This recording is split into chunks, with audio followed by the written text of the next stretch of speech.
Hi everyone. I just thought I'd just do a quick hi and say hello to everyone. I haven't done anything recently because I haven't really been feeling well. I've had a small accident, and that's all part of why I haven't done anything. I'll go into that a little bit later, but I thought I'd discuss a bit about my fibro and how it affects me, and sort of give you a bit more detail about myself. So I'm Rosemary. Most people call me Rose. I'm 54 years of age, and I have a disease called fibromyalgia, and they also think I have a disease called CRPS, or as some people call it, CRPS, which is complex regional pain syndrome. Now, both of these are chronic pain diseases. They also affect your nerves, and they are autoimmune diseases. Basically, to put it in simple terms, your nerves never turn off, so they are on the go 24/7. So you are in pain all the time. So say if you stub your toe, most people stub your toe and forget about it after a few minutes. With someone with fibro or CRPS, what happens is you stub your toe and it hurts and hurts and hurts, and it doesn't stop hurting for ages. Your body also has a memory of your injury. So, say days later, it'll suddenly go, oh, I've hurt myself. And it'll go back to that memory of your injury, and it's like you've re-injured yourself again for the first time, and it'll bring up that injury, and you'll start all over again, even though you haven't got the injury, but you'll get all the pain associated with it, and you'll get everything that happened with it. So you'll get all the swelling, sometimes bruising if there was bruising, everything like that. I've had that numerous times. A few years ago, I dropped a 4x2 on my foot. I didn't break any bones, but I had bruising right across my foot, into my toes, and underneath my foot. I ended up in a moon boot for about 4 weeks because I did so much ligament damage. So I got over that, but then about 6 months later, it was like I'd redone it again. My foot swelled up, the bruising came back up, everything happened again, and I went to my doctor, and I actually had to put my moon boot on again to rest my foot because the ligaments thought I'd redone the injury. So that's part of what happens with me. I've also got compressed and herniated discs in my spine through an injury when I was young. So I've got that as an added bonus, I guess you can say. So I've got that on top of my fibro and things.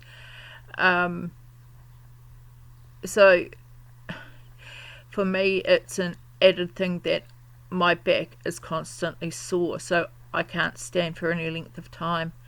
I can't sit for any length of time. So my choice of positions is sort of either lying down or sort of sitting in a reclined position, is the most comfortable thing for me. And that's not very ladylike when you're actually out visiting people.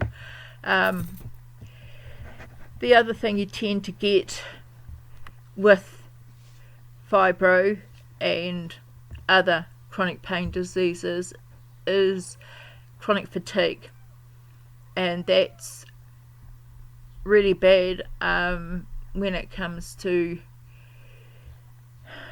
doing things, because you never know when you're going to get hit by the chronic fatigue, which is what recently happened to me.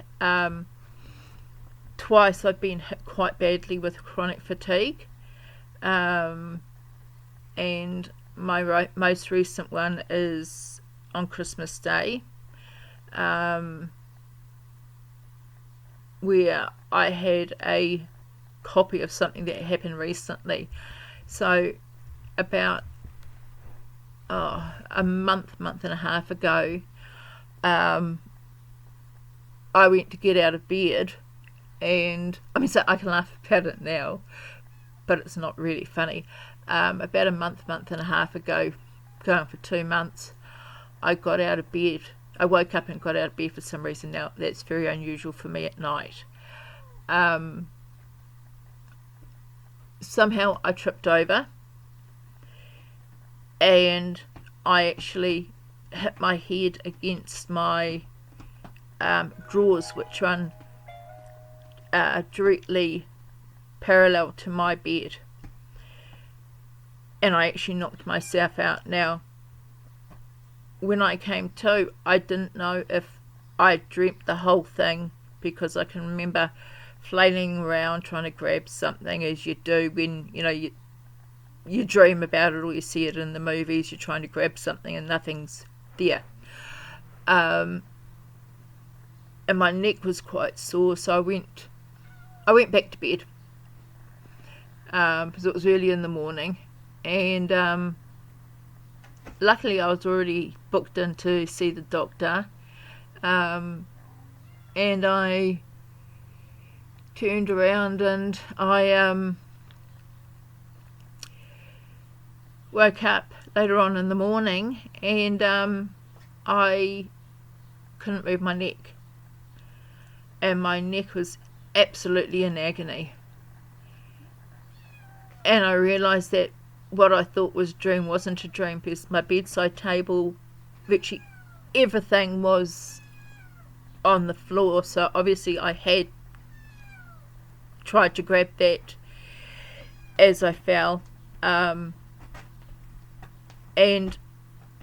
I actually had a bump on my head from when I hit the table. My head was absolutely killing me, so I went to the doctor, and I went in early, and the nurses know me well enough when I'm not well. I'm so lucky with my doctors. They know me really well. And the nurse said to me, what do I want? Because I went to an earlier appointment site to see a stand-in doctor, the walk-in doctor. And she said to me, why are you here? So I told her. And she immediately put me in a wheelchair, because she could see just walking hurt me. The doctor, I don't like this particular doctor, but I saw him anyway. He said to me, can you move? And I looked at him and I said, do you think I'd be in this chair if I could move?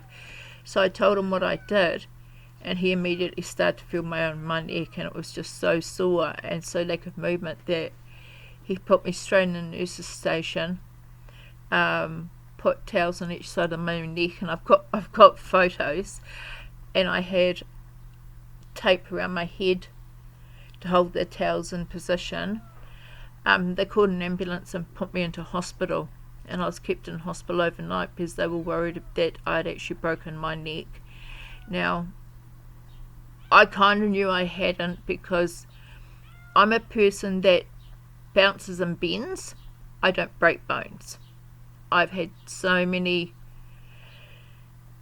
accidents where I should have broken bones, but I haven't, that I know, and I've been told this too, that I just don't break bones, but I really badly damaged ligaments. So at that time of being damaged all the ligaments down my back, about as far as the bottom of my shoulder blades. I still can't fully turn my neck. I still don't have full movement of it, and it does still hurt a bit. So that was about a month and a half ago, 2 months. Anyway, Christmas Day, I was sitting on my bed and I felt the fatigue coming in. And there's just nothing I can do about it to stop. And I was sitting there, and next thing I know, I can feel myself just going forward. And I called out for my son because he was visiting me, because I could feel myself pitching forward. And I went and hit these bloody drawers again, excuse my language. I've got a huge bump on my head where I hit the drawers. And this time, instead of my back, I've actually gone and pulled all the ligaments in my chest, down the front and all the way down to the bottom of my breastbone. So at this point it hurts for me to talk a lot, which is what I'm doing at the moment, and to breathe and to eat. So it's almost like I've been in a car accident. I haven't bothered to go to a doctor's because it's not worth it, but luckily I've still got some anti-inflammatories for my back, so I'm using those for this, but it's just really frustrating because of course the pain is worse because of my fibro, and the chronic fatigue caused me to have this accident because I was just sitting there and just started to go to sleep. So for me it can be a dangerous thing because I never know when I'm going to have one of these sleeps. And yeah, as I found out that I just fell asleep. So in the new year I'm actually going to go and see the doctor about these chronic fatigue sleeps, because these are actually getting worse, and with me living by myself, it's actually dangerous now because I never know where I'm going to be when they hit, and they're actually getting worse for me. So something needs to be done about them. I've changed nothing. It's just another step in this whole journey that I'm taking, and every year there seems to be something that gets worse for me. But it's all part of the fibro and the CRPS for me. I also get really, really bad insomnia where I don't sleep at night, which is really funny because of the chronic fatigue. I'll sleep for a little while. I take sleeping tablets to try and sleep, but they really don't work. But if I don't take them, I actually don't sleep at all. I can go through for 2-3 days without sleep if I don't take a sleeping tablet or half a sleeping tablet. I usually only take half because that's what I feel comfortable taking, because then at least I get some sleep if I take half. I usually try and take half about midnight, and I can usually get to sleep about 2 o'clock in the morning with half. If I'm really, really frustrated with lack of sleep, I will take a full one, but that affects me so badly that I just don't like it, and I don't like the effect it has on me with a full one. Some of the other things I get, and I'm actually frustrated because I left my bottle of water somewhere else in the house, I get very dry mouth. That's another part of it for me. I get foggy brain. So So I can say something to someone and 2 minutes later I've forgotten I've said it, so I'll say it again. I can keep on saying the same thing over and over again. And I find it frustrating when people tell me I've already told them this, because I don't remember saying it, or someone will tell me something and I'll completely forget it. I've lost memories of when I was younger, which I find so sad, because I've got a friend who will, that was from my youth, that will say to me, do you remember such and such? And I won't remember the whole thing, but I can remember things in part, but I won't remember the whole story. So she will fill it in for me, and I know she doesn't tell bullshit lies to make it worse, but I find it really sad that I've lost memories of my childhood, and even when she tells me what we did, I still don't remember these things, and I find it really, really sad. And I can look at photos and still not remember these things, and I just, that just sometimes makes me cry, because I just think it's horrible that I can't remember these things, because that's part of me that's just totally gone. And it's not just childhood, it's as I've got older. So I've lost part of me to this disease, and that's just really hard to cope with. I also get really severe clinical depression with this disease, so I have to cope with that on top of everything else, and unfortunately the company that rules our medicines made a stupid decision to change the medicine that we get for a part price, and what was working for so many people and keeping us normal got changed to a cheaper version. And for myself, the moment they made that change, I instantly started to get depressed more often. They tried to up my meds, and it was literally, I was at about 900 milligrams plus other meds to try and stabilize myself, and that just did nothing. And I actually had to be detoxed off the meds for about a month and a half to try and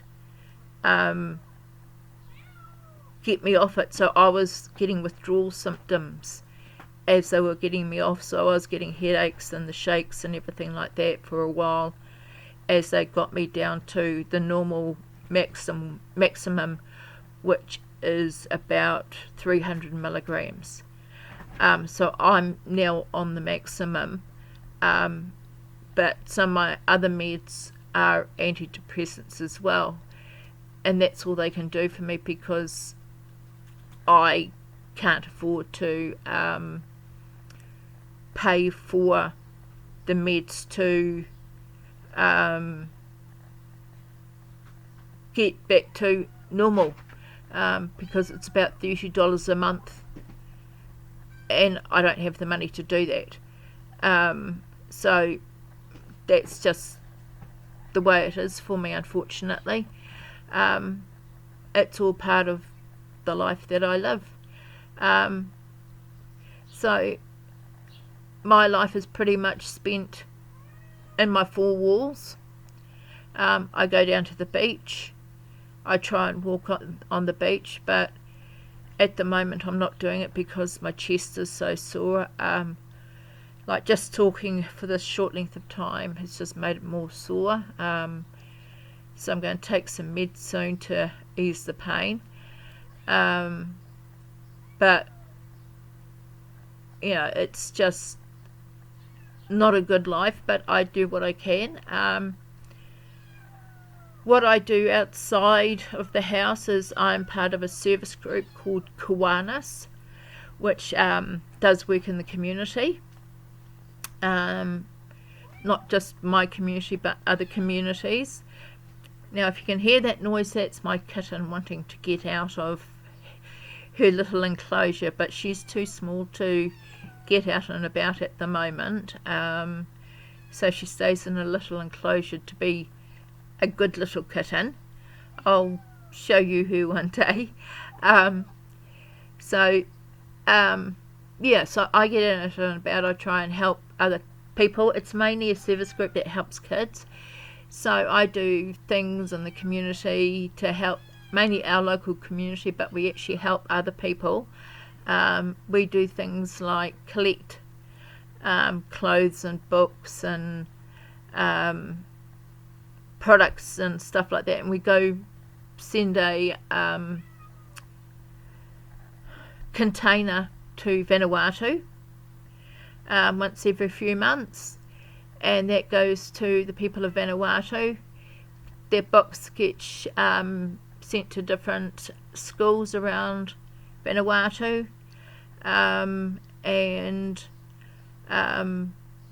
the kids get to take them out. There's adult books, kids books, there's teachers' resources, all sorts of things. We send stuff to hospitals. We're currently working with a lady from another service group where we are sending out stuff like crutches and walkers and wheelchairs and stuff like that. So that's really cool because they just desperately need that stuff, because every time they have a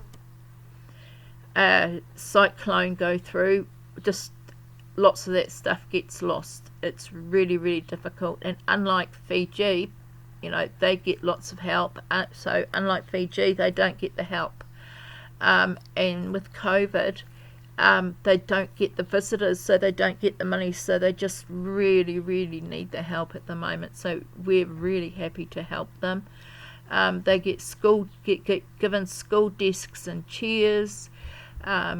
We get donated school uniforms, so those get sent up to them. All sorts of things. And here in New Zealand, what we do is we do dolls that get sewn up, and this is just a little thing that we do here. I haven't done it for a little while because usually I'm doing other things on a Wednesday when they do it, but they sew up little dolls, and what they do is they take them to our local children's hospital, and they turn around and they get they're given to the doctors. So when a child's going to be operated on for whatever reason or is sick, the doctor will show the child on the doll what's going to be done to them. So say they've got a broken arm and they have to go to be operated on, they'll actually put a lure in the arm, without the needle of course, and they'll attach that and put the lure on one arm, and then they'll say draw in stitches and stuff like that, and then put a pretend cast on the arm. Or if it's a broken leg, they'll put a pretend cast on the leg. So they'll actually show them on this doll what they'll do, and then they'll give the child the doll, and the child can draw on it and colour it and everything like that, and they've got the choice to take the doll home or not. So we've got a pattern to make these dolls, and we're quite lucky because we've got a company that donates the material to us. We have to buy the stuffing, which is not that much, but we sew them up and we send them up to the hospital. So that was started by one of our ladies called Megan, and then it was taken over by another lady who carried it on when Megan couldn't do it anymore.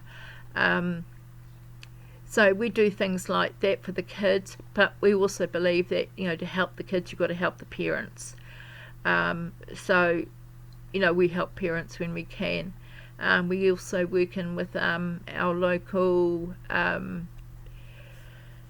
budgeting service to help get food and stuff like that. And I've actually used the budgeting service myself to get food, so it's helped me at times, because I don't have a lot of money living on my benefits. So I've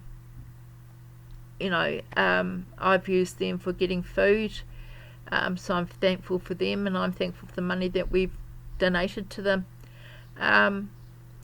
So yeah, that's just sort of a little bit about me and my fibro and sort of where I am at the moment. I'll go into more detail on another video about how we think I got my fibro.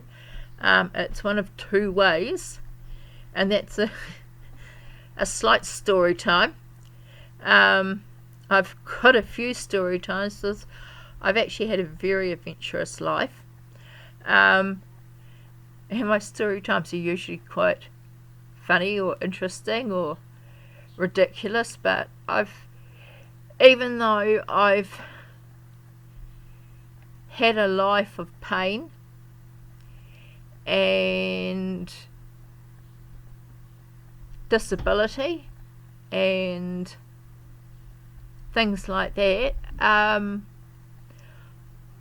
I've sort of lived my life as much as I could through to now. I've never really let my body hold me back. I've had quite a few surgeries right from very young. I'm talking about an infant that I've had surgeries, and I've never let my body hold me back. I've continued to do things right through to adulthood, even now. I've had surgery and sort of done things I'm not supposed to do the next day. So yeah, I just do what I can, when I can, how I can, and keep going, because I believe that when you stop and give up, that you that's it. So I'm not ready to totally give up yet. I can still walk, I can still move, so I'm not ready to toss in the towel yet. There's still life in this old girl yet. So yeah, and I've got some boxes coming, so I'll be able to do some unboxing. I've got my Ipsies, and I've got some boxes for competitions I won, so they're on their way from America. So even though the Ipsies are all late and stuff, I'm still going to unbox them, so I'll do those when they arrive. They're winging their way from America right now, so I'm quite excited to get those. So they're going to come in one big box, so I'll do a few at a time and unbox them, so I'm quite excited about that.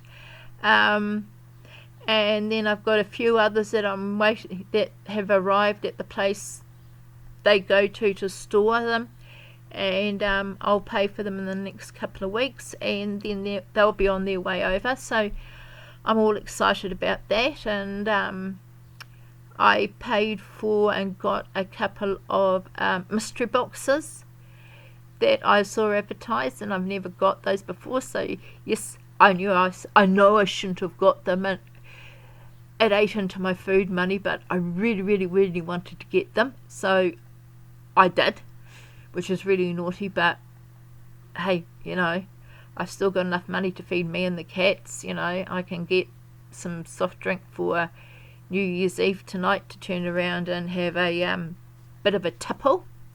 So yeah, anyway, that's me for now. I really need a drink because my mouth is like sandpaper at the moment.